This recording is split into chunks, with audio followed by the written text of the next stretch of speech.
মুসা আলাইহিস সালামের পায়ের মধ্যে একবার একটা লাল পিঁপড়া কামড় দিছে। এই সাইজের যে লাল পিঁপড়াগুলো কামড় দিলে খুব আরাম লাগে না? কেমন লাগে? হ্যাঁ, খুব ব্যথা করে, প্রচন্ড ব্যথা করে।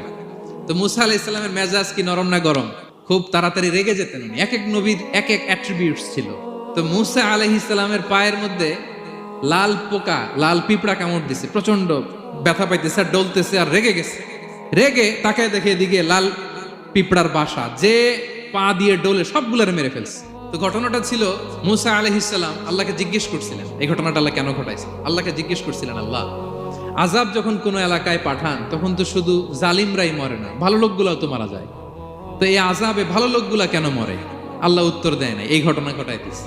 পিঁপড়া যখন কামড় দিছে রেগে সবগুলো মেরে ফেলছে। আল্লাহ বলে, মুসা কামড় দিছিল কয়টা? কয় আল্লাহ একটা। তো ওগুলোর মারলা কেন?